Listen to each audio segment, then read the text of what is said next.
Hi friends, Andy Vegan. I'm making new chia pudding and I have a nice method, take 3. I call all my recipes now, video recipes, I call them now take 3, almost all recipes, because I found that it's a method that makes it easier for me to create always new recipes. Because the idea is basically you have a recipe with a small number of ingredients and it is good, you find it is good, and you change one ingredient or you change the amounts a little bit. So you play a little bit with the small changes and then you have a new recipe all the time. It's easy to make a new recipe that way. And it's amazing, really. I do that now for many years and I make a new recipe every day. And there are, of course, one step is a small step, but if you make many small steps, after a while you have a big step. You have a whole journey. So today I make the chia pudding with the same idea. The base is, chia pudding is easy. I have chia seeds here and a nut milk. That is an easy recipe for chia milk, for chia pudding. Here, the measurement here I recommend is 4 tablespoons chia seeds. These are black, mostly black chia seeds. There are white ones too. You can take either. And here's the plant milk. I made this plant milk with cashew nuts, dates, and with cardamom. Cardamom is in water a little bit. Cardamom is a very calming, ancient spice. They put it in coffee or tea or desserts with a lot of sugar that makes you, that excite you, the system, the body. Coffee and tea do that too. They're exciting, and the stomach. And the intestines, they need to be calmed, and that's why cardamom is used. They have these pods.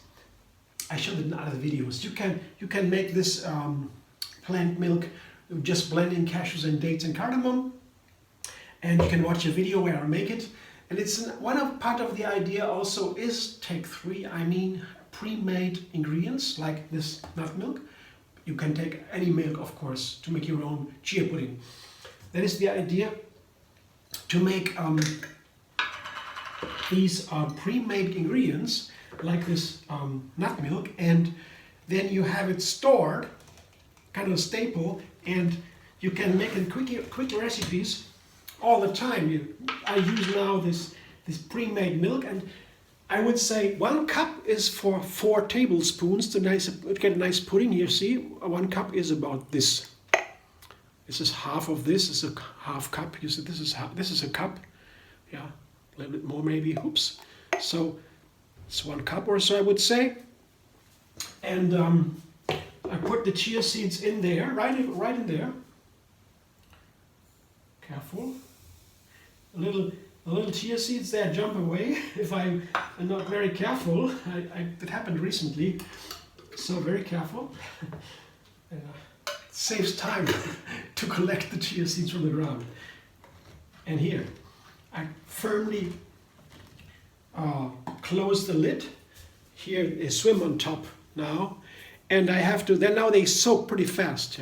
I have to do this now. And you know what? When there is 1 chia seed, here in between the lid and the glass, it doesn't work, because then the milk runs out of the sides when you shake it. So that happened recently too. So I tell you, so it has to be very clean, everything, before you shake it. Just a practical tip. And now, when they begin to soak, in the first time, many of the chia seeds will lie here on the ground. You see, many chia seeds will be here, and if you don't shake it again, they will all lie here, and in the upside there are not so many. So you need 5. You can eat it in 15 minutes. You could, and meanwhile you should do this maybe an hour, 2 or 3 minutes. Otherwise you have a problem. They're all lumped together. So I tell you. But you can also put it in a glass overnight. They have been here overnight. And so I show you already chia pudding with the same milk and the same amount of chia seeds. And this is what I do now. I open it after one night. Can also be 2 nights, doesn't matter. Yeah. And then you have this pudding. Yeah. I'll show you. This is now a little bit runnier. Yeah, you can make chia puddings that are firmer or runnier. You see, a little bit runny. I show you when I put it into a glass. Here's a glass where I serve the chia pudding to myself. Yeah, and then you can see what it looks like. When I put it into the glass, you see it's pretty much a pudding. These chia seeds, they have a nice texture. They gel up when they soak, and then they firm up to a pudding-like texture. And I fill it as many into my glass as I would like to, like this. The rest goes back into the refrigerator. Yeah, it keeps for some time, it doesn't matter. Yeah, now I have 2 portions for the next meal. Yeah, that's why I can make that's how I can make a meal, a quick meal ahead of time, and it's still fresh and wonderful, and there's nothing bad about it or so. Making ahead of time ingredients saves a lot of time. See, this is the pudding now in my glass, you see, and it's pretty firm, but it's a little bit runny still. That is okay. Most important for me is I want to put a topping on it, and the topping should stay on the top and don't go into the. It's just something I want to have just for fun, you know. It doesn't really matter, but it is nicer to watch and to enjoy when it is a little bit more orderly sometimes. So I want to have something now to top the chia pudding with. That is the variation I use. This chia pudding I can make many kinds of chia pudding with this recipe, the basic recipe. 2 ingredients, the milk and the chia seed. The third part, again, that's the method, is now a mango pudding. I have a large mango here, or medium mango I would say. I peeled it, cut it into small pieces. That goes into the blender. So I could just blend the mango, and that would be then pretty jelly pudding, pretty firm. And that would be a perfect combination to top on the chia pudding. It tastes delicious. Yeah. But I want to make it a little bit different because the mangoes, they have a lot of fiber. And if I blend it now, it gets very thick and maybe a little bit too thick. Maybe not. But for that reason, to make it a little bit runnier, I would put some tangerines in there. These are 2 tangerines, but it might be too much because I don't want to have it too runny. The mango pudding should be slightly firm and not too runny.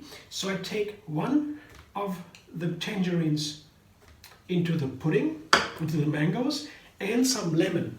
You have to know, I mean, if you put lemon into mango, a little bit tastes super delicious. It's a perfect combination for mango is lemon. So I put the lemon in there. 1 lemon, not too much. And now I blend it and have a look what the texture says. So the tangerines are as opposed to oranges. When I put oranges in here, they will be even thicker. Oranges are also gelling up, like the mangoes. They're together not so good. If I use oranges, I would use orange juice to make a mango pudding, but I don't need to juice the tangerines because they don't behave like oranges. They don't thicken up. Tangerines are very different and they have really wonderful flavor. It can also be nice with mangoes. Oranges taste wonderful with mangoes, but as I said, if you only have oranges, I would recommend to juice the oranges, only a little bit, and then to use a little bit of juice for the mango pudding to make it a little bit runnier. So now with the tangerines, blender dance.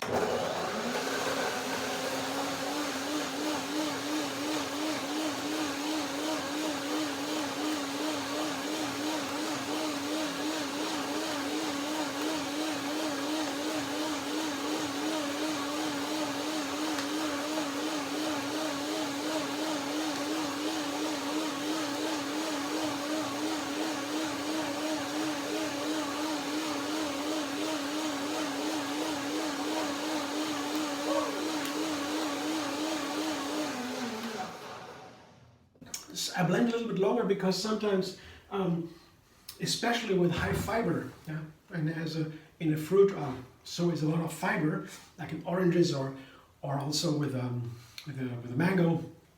The longer you blend it, the more the texture changes. And that can be very nice, yeah. Sometimes it is like cooking. Use a blender just because of the change of the texture. I think that is caused by the fiber mainly. Fiber is that in a plant that gives the fiber the plant the texture, the shape. It shapes the plant. That's what they use fiber for. And every plant has fiber, and there are so many different ones, many more than plants. And they're also very healthy for us because the fiber is that what keeps our intestines healthy. We need fiber. That's why we need a whole food plant-based diet. Whole food means with fiber mainly. So, and I see here the perfect texture. I will taste it. The tangerines have such a wonderful fragrance, and they blend so nicely with the mango. I'll show you in a moment. I love what I see here. It's really nice.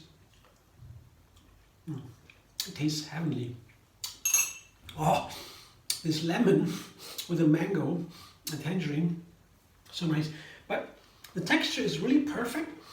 I tried it before in another recipe. I had more tangerines. And that was a little bit too runny, but I mean, either way, it's never too runny, but it was, I like it a little more, better like this, you see? This is the texture I wanted to have. It's a little bit runny and a little bit creamy. It's wonderful to enjoy. And that's all I need for my breakfast today. These wonderful fruit on top, isn't that beautiful? This orange, yellow-orange color on top of this nice chia pudding. Yeah, that's a very nice breakfast. On the top of my list, also the chia pudding is so wonderful because chia seeds are powerhouses in nutrition. I really recommend it for daily consumption because they have omega-3 fatty acids, an essential fat, as they say in the medical science. Essential means that we need it every day, or no, that we need it. We need to eat it. It is not in the not made in the body. You have to put it into the body from outside. That's why essential foods. And that is such an essential fat. It's only in chia seeds, flax seeds, hemp seeds, and algae and walnuts. I mean, it is in many, many other plants too, but only in the smallest amount. And we need a little bit more. We need, for example, 2 tablespoons of chia seeds every day, or 2 tablespoons of, let's say, flax seeds, or chia or hemp seeds, or a handful of walnuts. These kind of foods we need to eat every day. Otherwise, we're lacking something, and you don't feel it immediately. But if you eat it then again, you feel, I feel the body relaxing. If I don't have my omega-3 fatty acid one day, the next day I eat it again, as if the body would relax. Something, the stress goes away. So maybe you have to be sensitive to feel that, but I really notice that when something is missing, and I get it, it's like, good relaxation of the body. That's a good sign. So, I enjoy that pudding now. I'm so happy these mangoes are wonderful when you're lucky to have a mango at home. Yeah, that's a wonderful way to use it. Yeah. Sometimes you can even use the peel. Sometimes the peel of the mango is a little bit too bitter. Then I peel it off. But it all depends on the mango. Always different. But with the peel, you don't get this wonderful light color. It's also one idea. If you put something else into the mango pudding, like a blueberry or so, just to name a number, then the peel you don't see the peel because the blueberry turns everything blue or dark, and so you don't have this brilliant light color. And the peel always changes the color, of course, oftentimes. It's also an idea to think about. Thanks for watching. I hope you enjoy. If you like, if you like my video, like it, subscribe MD Vegan on YouTube. Have another recipe every single day, and find me on Facebook, Instagram, Pinterest, and Twitter.